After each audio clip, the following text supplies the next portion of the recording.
Good morning. For today's video on tying Puget Sound Sea Run Cutthroat flies, I'm actually going to be tying up a little pattern that I've yet to fish. I was messing around at the vise here the last few days, trying different things, and I kind of came up with this little pattern. It's really not that I came up with it, it's just sort of a pretty standard little minnow type pattern. It takes a lot from different flies. You know, definitely not trying to take any sort of credit for this. I just really like the way it looks, and I would bet my life savings that this will produce cutthroat and resident coho for me. I'm hoping to find out tomorrow, but the weather, well, we'll see. We have like one of the biggest windstorms of the last 50 years or something blowing through our area today. So it remains to be seen what tomorrow is going to look like. Hoping to get out on a boat with a couple buddies, but we're watching the weather real closely, and we probably won't make the call till tonight. So I've just been tying flies, waiting for the power to go out, and thought I would just do up the video for this one since I really like the way it looks, and I really like the way it looks wet, and I think this will be a producer. You could tie this in a bunch of different color combos. This is what I've been kind of playing with so far, just because I've been on a big pink and chartreuse and white kick the last couple weeks, but you know, olives and browns would be great. You know, chartreuse and white, pink and white, orange and white. I mean, you could go crazy with the color combos on these, but they're a lot of fun to tie, and they just look really, really good in the water. I've played around with it at home, but I haven't actually had a chance to cast it yet. But as I said, I am quite confident that this one will produce. So we'll go ahead and get started. I've got a Tiemco 811S size 6 with the barb mashed, and I've got some vise 10/0 white thread here, and I'm just going to lay down a thread base, not around the tip of the hook there, dummy.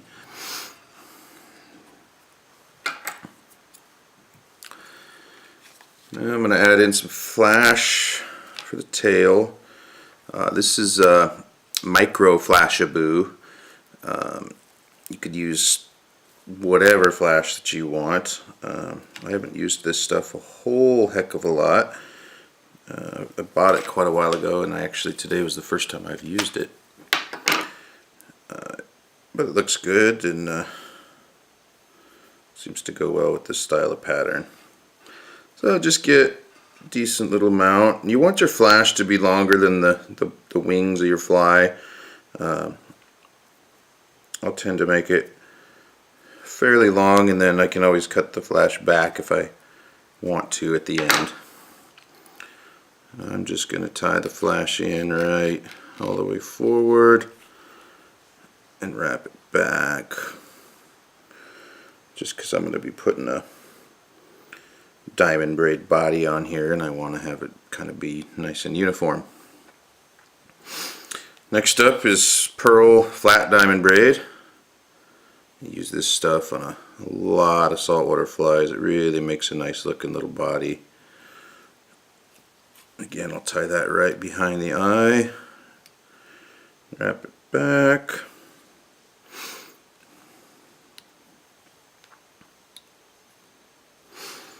and then this is one of the few times I used my rotary for actually tying. I like to do it with flat braid. It just, I don't know, I can make a nicer body this way than if I'm lazy. I don't use my bobbin holder, so I always have to adjust my thread a lot, but that's okay. So I'll run the body pretty much all the way up. You can leave a little bit of room if you like to tie in everything else. I find with flat braid it really doesn't matter, because you can just kind of tie right over the top of it anyway, like so. Then I'm going to take some Senyo Predator wrap. This is chartreuse, and the more I tie with this stuff, I really, really like it. It's kind of it's not an overpowering chartreuse for this particular one. It's sort of a milder chartreuse, if you will. and it's kind of got little, it's kind of like almost clear with chartreuse bars on it. It's just really neat stuff. It swims really well. It takes on an almost translucent color to it. So like I said, I want this to be shorter than my flash by, you know, 1/4 inch to a 1/2 inch or so. Overall length of this pattern, I'm going for between 1 inch and 1/4, 1.5 inches. You could adjust definitely for your own wants and needs, but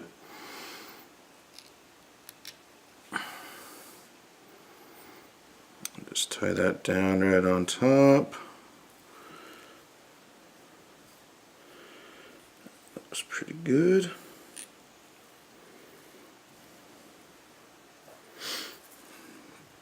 And then I'm going to invert the hook. A couple winky fibers here I'm going to trim out.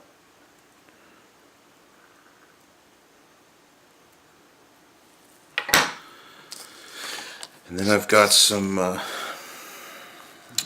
this is like hot pink kind of cerise. I'm not 100% sure what it was actually called in the package, because as usual I've gotten rid of the package or lost it, or it's now holding something else, or whatever the case may be. And this pink is kind of it's also kind of barred. And I'll measure that to length. Looks pretty good.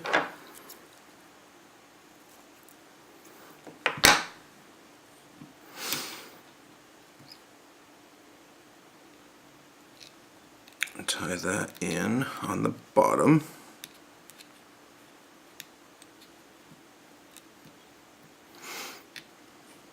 Oh, that hook is sharp. These 811 hooks, or 811S hooks, are no joke. They are sharp, they are strong, and they're expensive.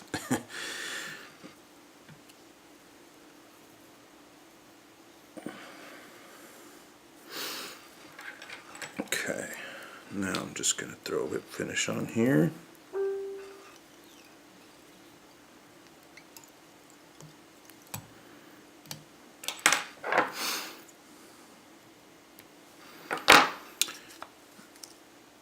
And then I'm going to take it out of the vise just to pull those fibers back so I can make sure they're out of my way while I'm working with the head here.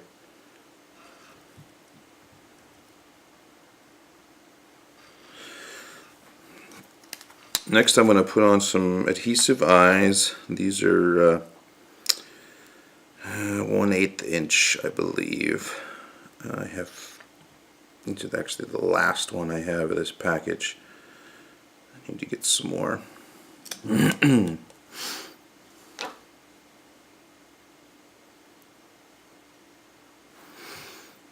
Put one on each side, of course. So you want to go for a Cyclops version, which, who knows, that might actually fish. Might look like a true wounded bait fish. So just kind of get these where you want them. There's no science to it. You just kind of gotta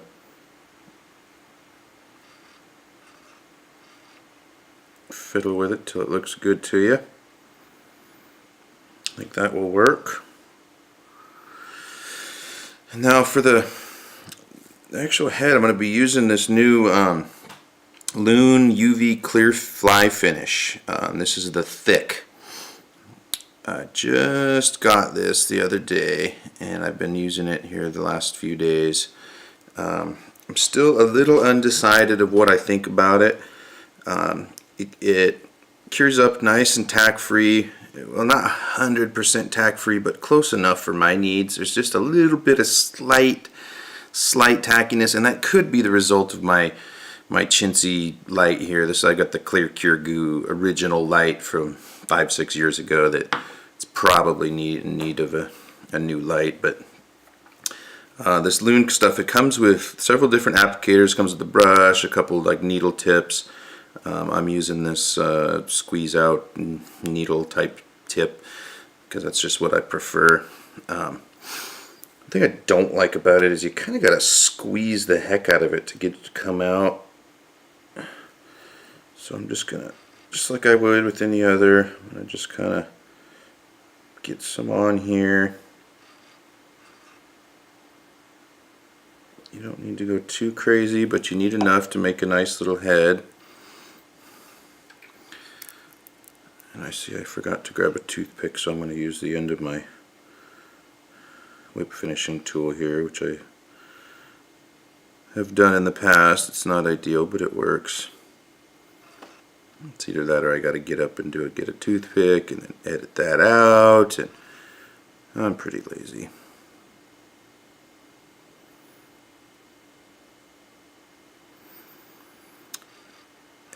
The consistency of this stuff is real nice. It's the thick, but it's not too thick to tie, you know, small fly heads like this, you know, on a size 6 cutthroat fly. It's pretty easy to work with. You just kind of shape it. You really don't even need to use a toothpick or my little whip finisher here. If you have a rotary vise, because you can just sort of rotate it around, and eventually yeah, that's okay. Trim that little hair out right there. There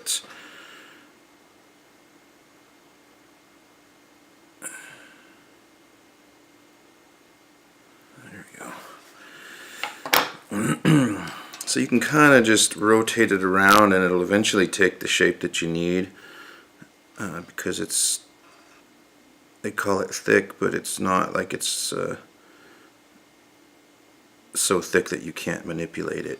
The Clear Cure Goo thick that I've used is really thick stuff, and I would say this is not quite as thick as that.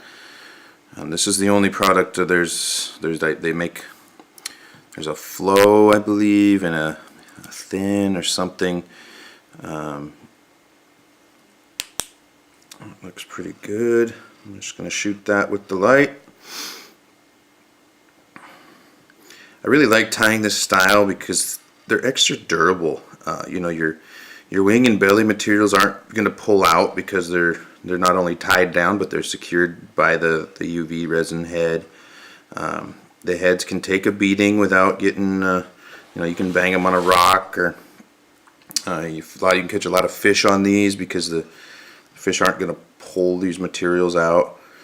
For added durability, what I would usually do is put a coat of either the UV resin or Sally Hansen's over the diamond braid. To be honest, I just kind of forgot to do that in this particular case, but I usually do that with diamond braid bodies just to add a little more durability. And you can see I'm shooting this probably a little longer than you might have to if you have a better quality light, but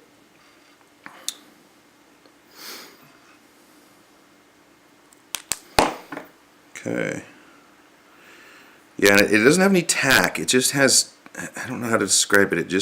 It's almost like it feels wet, but it's not wet, if that makes any sense. But anyway, just a real simple little minnow bait fish style pattern. I did it in this pink and chartreuse because, like I said, I've been fishing that an awful lot lately. It's produced very well. You can definitely experiment with different sizes, different colors, different materials. Farrar blend would be probably good. You know, you could do it with bucktail. Shimmer fringe would look nice. But I've just been really digging on this Senyo Predator wrap, so that's kind of what I've been tying with. So anyway, just another one to add to your arsenal. Give this one a whirl. Add a few to your box. If they produce for you, I'd love to hear about it. Leave me a comment. Thanks for watching.